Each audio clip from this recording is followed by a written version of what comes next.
Mon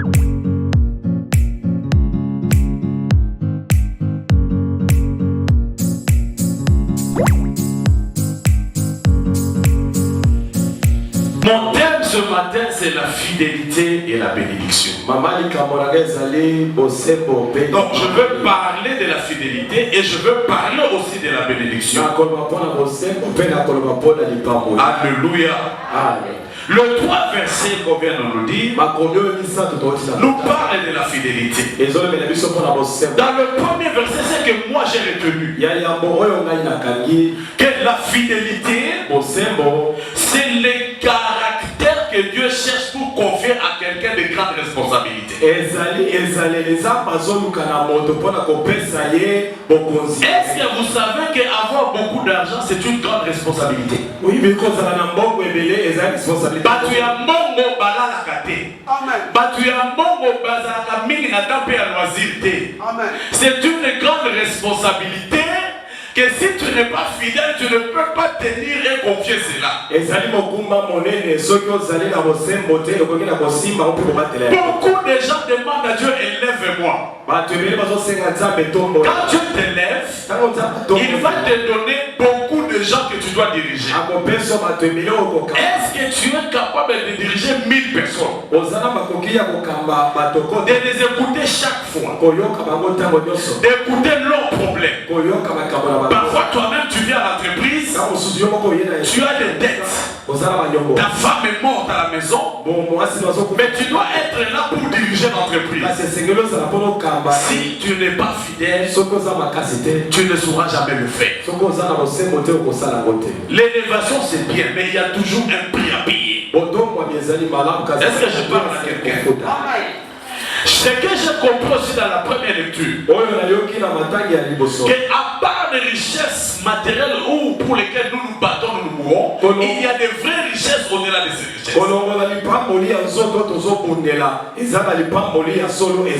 Et si on n'est pas fidèle pour gérer le dollar que Dieu nous donne, on ne sera pas fidèle pour gérer aussi les bénédictions spirituelles. Le vrai richesse, ce n'est pas la voiture, ce n'est pas une maison. Parce qu'un jour tu vas mourir, la maison va rester. Le véhicule peut aller connaître un accident, c'est parti. Beaucoup de gens ont construit dans des sites. Les décomptes finales de $100 000 de quelqu'un, il a investi dans une maison. Demain après demain, un gouvernement vient et dit on va raser toutes ces maisons-là. Et on dit on va vous remettre seulement 10% de ce que vous avez dépensé. Oh, toute ta vie c'est cette maison-là. Au lieu de te donner 100 000, même 90 000, on te donne seulement 10 000. Est-ce que tu vas vivre? Tu as tout perdu et tu vas mourir. Donc les vraies richesses qu'on ne peut jamais détruire, les vraies richesses qu'on ne peut jamais voler, ce sont les richesses spirituelles. Est-ce que je parle à quelqu'un? Je crois que quelqu'un allait me dire amen. C'est que j'ai compris aussi, c'est que pour que Dieu puisse te confier tes propres affaires, tu dois d'abord bien gérer les affaires des autres côté d'homme. Si tu es serviteur quelque part, tu voles le patron, tu négliges le travail du patron, tu ne prends pas ça au sérieux, ton travail aussi, tu seras pareil. Si le ministère de quelqu'un, tu ne l'honores pas, tu ne travailles pas comme il se doit, ton ministère non plus ne sera pas perturbé. Donc avant que Dieu nous confie nos propres histoires, il faut voir comment tu te comportes dans ce que tu fais pour les autres. Est-ce que je parle à quelqu'un? Je parle à quelqu'un. Si tu es fidèle dans les choses d'autres, tu seras aussi fidèle à tes propres choses. La vie bien aimée, on sera mesuré de la même manière qu'on mesure les autres. Si tu respectes les autres, tu seras aussi respecté. Si tu honores les autres, tu seras aussi honoré. Si tu es fidèle dans le travail des autres, Les gens seront aussi fidèles dans ton travail. Alléluia. Et la Bible dit, Moïse dans l'Ancien Testament, il était fidèle dans tous les services qu'il faisait. C'est pourquoi Dieu l'a aimé. C'est pourquoi Dieu n'avait pas de secret quand il parlait à Moïse. Dieu aime les gens fidèles. Quand Dieu te trouve fidèle, Dieu sera ton ami. Dieu te révélera tout. Dieu aura confiance en toi. Et je pose la question aujourd'hui. Parmi nous tous ici, qui peut mériter ma confiance? Parmi nous tous ici, qui mérite la confiance de Dieu? C'est-à-dire quelqu'un à qui Moïse peut tout laisser, il croise les bras, il sait qu'il fera bien le travail sans problème. Il sera toujours là à la prédication. Il sera toujours là pour aller visiter les brebis. Il sera toujours là pour aller prier pour ceux qui sont malades. C'est ça la fidélité. Est-ce que tel que tu es là, Dieu peut te faire confiance? Que Dieu peut croiser les bras parce qu'il sait que toi tu es là. Tu vas veiller sur sa parole. Tu vas prier pour les faibles. Tu vas défendre la parole. Et que tu ne briseras pas sa parole. Aujourd'hui, frère, tout le monde devient un traître. Trouver les gens fidèles, c'est rare. Aller dans le mariage, la fidélité c'est rare. Aller dans les ventes, dans la politique, la fidélité c'est rare. Va même dans le monde de musique, la fidélité est rare. Tout est devenu infidèle aujourd'hui. Est-ce que je dis la vérité? Mais aujourd'hui, Dieu a besoin de la fidélité pour nous bénir. Comment c'est défini la fidélité? La fidélité, c'est une constance dans les affections. Ça veut dire, dans la position dans le sentiment ou ce n'est pas qu'aujourd'hui j'aime, demain j'ai haï. Demain j'aime, demain j'ai haï. Non. Quelqu'un qui reste constant dans ce qu'il sent dans son cœur pour quelqu'un, pour quelque chose. Est-ce que je parle à quelqu'un? Est-ce que je parle à quelqu'un? La fidélité, c'est l'état de ton cœur. Les sentiments, c'est dans le cœur.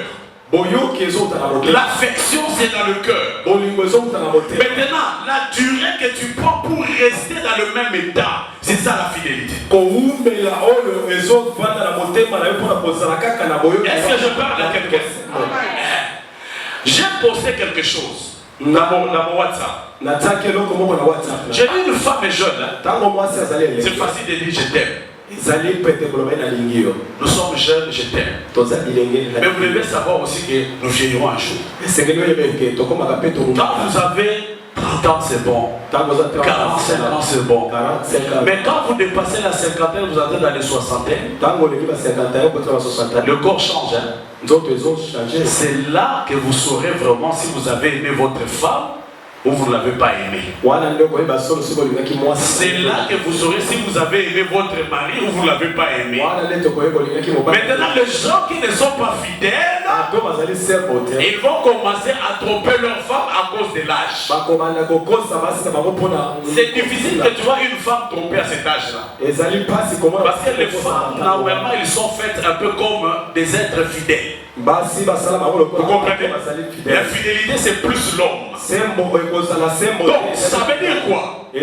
Votre fidélité envers votre épouse, ça doit aller jusqu'à la vieillesse. Ça doit aller jusqu'à quand tout devient vieux. Même vos femmes, quand votre mari vieillit, il est incapable, il pisse même à travers les habits. Il fait même des scènes dans les habits. C'est là qu'on verra votre fidélité. Est-ce que je parle à quelqu'un?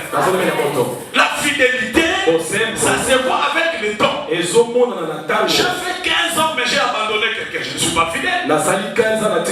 J'ai fait 10 ans, j'ai été à côté de toi, pasteur, et puis je t'abandonne. Tu n'es pas fidèle. La fidélité, c'est m'accompagner jusqu'au bout de la route. C'est l'amour peut nous séparer. Acclamez le Seigneur Jésus. Vous verrez que Dieu, pour marcher avec les hommes, même dans un couple, il faut la fidélité. Même dans votre assemblée, il faut une fidélité. Pourquoi les gens abandonnent leurs églises? Pourquoi les gens abandonnent le ministre? C'est la fidélité. Je vis des gens que s'il vit, c'est parce que toi tu es serviteur de Dieu sur la terre. Si tu n'étais pas serviteur de Dieu, il allait mourir et être enterré depuis longtemps.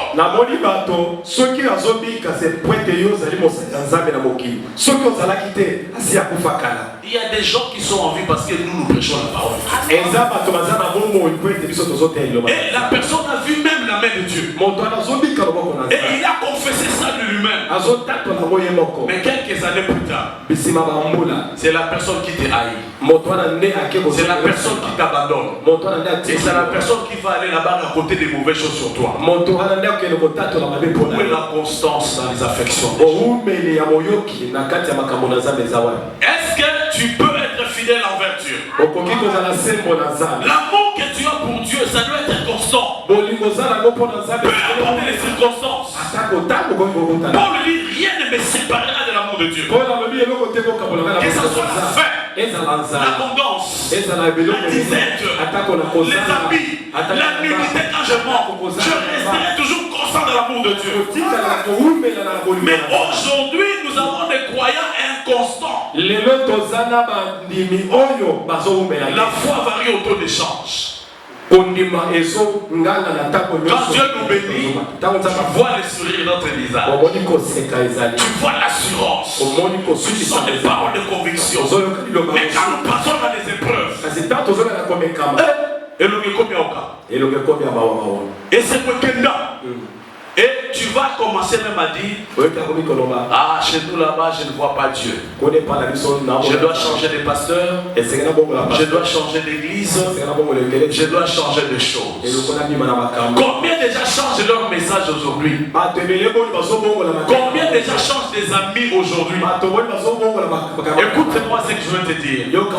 Ne laisse pas à côté de toi quelqu'un qui a fui l'autre pour être près de toi. Il te fuira aussi un jour.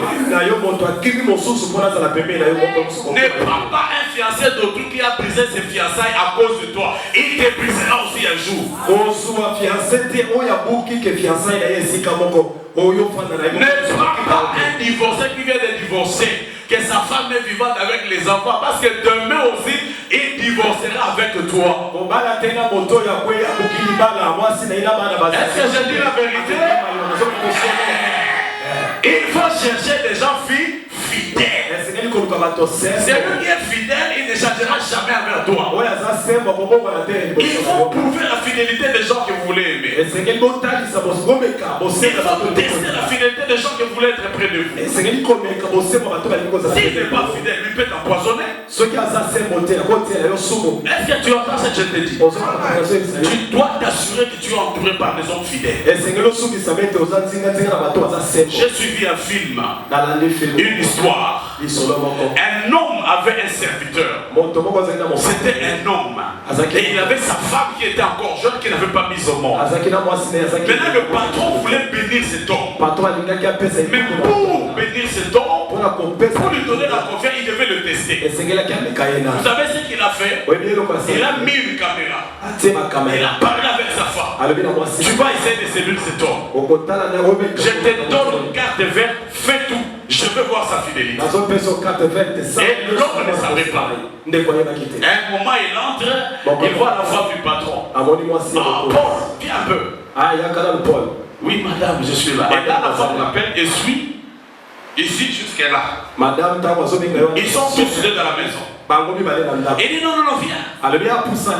L'homme a peur. Il dit écoute, viens là, allez, entre dans ma chambre. Il dit mais non, moi je ne peux pas entrer. Quand le patron est là, je n'entre jamais.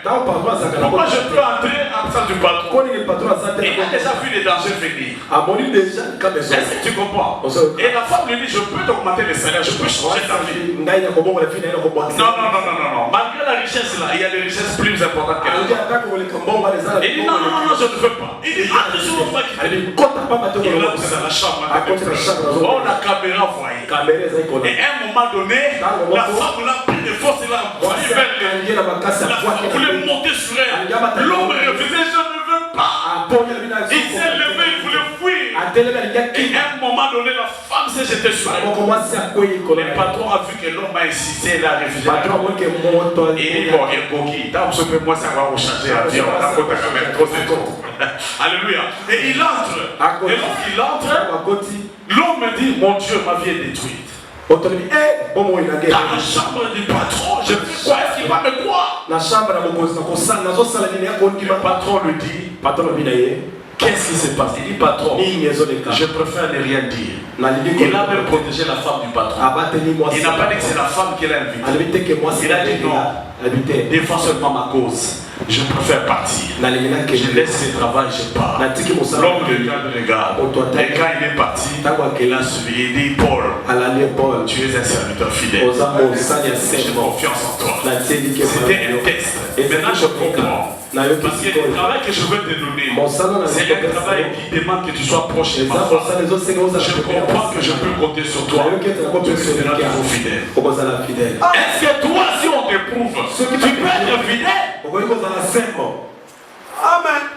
Alléluia. Amen. Or, la fidélité, c'est un fruit de...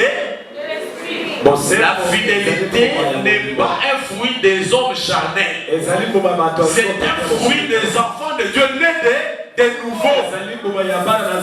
C'est pourquoi aujourd'hui je te dis, si tu veux trouver des hommes fidèles, va vers des enfants de Dieu nés de nouveau réellement.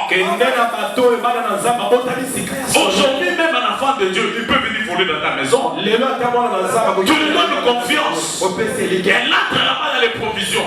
Elle ouvre les provisions, elle vole. Tu ne sais même pas. À qui faire confiance? Où sont les hommes fidèles? Tu fais confiance à quelqu'un, c'est lui qui parle mal de toi. Où sont les hommes fidèles? Où sont les femmes fidèles? Alléluia. Est-ce que je parle à quelqu'un? La fidélité implique la patience. Il y a l'honnêteté là-dedans. Ce qui ne t'appartient pas n'est pas à toi. Ce qui n'est pas pour toi ne le touche pas. Sois fidèle envers ton maître. Sois fidèle envers ton pasteur dans le ministère. Sois fidèle envers tout le monde. Est-ce que je parle à quelqu'un? Je veux maintenant montrer quelques dessins. Je voulais schématiser les choses ici. J'ai besoin de deux frères. J'ai besoin de deux frères. Il faut regarder ici. Je vais expliquer ce schéma.